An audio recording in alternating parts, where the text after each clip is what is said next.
আজিৰ পৰা ফাষ্টেগৰ নতুন নিয়ম কাৰ্যকৰী হ'ব কি পৰিৱৰ্তন হৈছে জানি লওক নহলে আপোনাৰ পৰা দুগুণ চাৰ্জ লোৱা হ'ব পাৰে। ফাষ্টেগৰ নতুন নিয়ম অনুসৰি যদি ফাষ্টেগ টোল পোৱাৰ আগতে ইতিমধ্যে ব্লেকলিষ্ট কৰা হৈছে তেন্তে তৎক্ষণাত ৰিচাৰ্জ কৰাৰ পিছতো টোল প্লাজাত ধন পৰিশোধ সম্ভৱ নহ'ব আৰু আপোনাৰ পৰা দুগুণ টোল লোৱা হ'ব।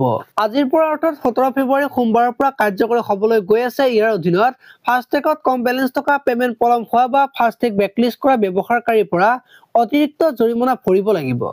এই নিয়ম কাৰ্যকৰী কৰাৰ আৰু চৰকাৰৰ উদ্দেশ্য হৈছে ফাষ্টেগৰ সমস্যাৰ বাবে টোল প্লাজাত যান-বাহনৰ দীঘলীয়া শাৰী হ্ৰাস কৰা আৰু যাতায়াত সুবিধাজনক কৰি তোলা। ভাৰতীয় ৰাষ্ট্ৰীয় পেমেণ্ট কৰ্পোৰেচন আৰু পথ পৰিবহণ আৰু ঘাইপথ মন্ত্ৰালয়ে ফাষ্টেগ পৰিৱেশ তন্ত্ৰত কিছু গুৰুত্বপূৰ্ণ পৰিৱৰ্তন প্ৰকাশ কৰিছে, যাৰ লক্ষ্য হৈছে টোল পেমেণ্ট সুশৃংখলিত কৰা বা বিবাদ হ্ৰাস কৰা আৰু জালিয়াতি ৰোধ কৰা। 17 ফেব্ৰুৱাৰীৰ পৰা কাৰ্যকৰী হ'ব নতুন ফাষ্টেগ নিয়ম। নতুন নিয়ম অনুসৰি যদি বাহনে টোল অতিক্ৰম কৰাৰ পূৰ্বে 60 মিনিটতকৈ অধিক সময় নিষ্ক্ৰিয় হৈ থাকে তেন্তে টোল অতিক্ৰম কৰাৰ পিছতো 10 মিনিট নিষ্ক্ৰিয় হৈ থাকে তেন্তে লেনদেন নাকচ কৰা হ'ব। অৰ্থাৎ টোল পৰিশোধ সম্ভৱ নহ'ব। চিষ্টেমে ত্ৰুটি কোড 176 প্ৰদৰ্শন কৰি এনে পেমেণ্ট নাকচ কৰিব।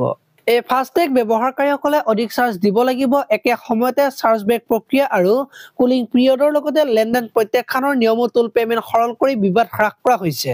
নতুন গাইডলাইন অনুসৰি গাড়ীখন টোল ৰিডাৰৰ মাজেৰে পাৰ হোৱাৰ 15 মিনিটতকৈ অধিক সময়ৰ পিছত যদি টোল লেনদেন হয় তেন্তে ফাষ্টেগ ব্যৱহাৰকাৰীয়ে অতিৰিক্ত চাৰ্জ দিব লাগিব।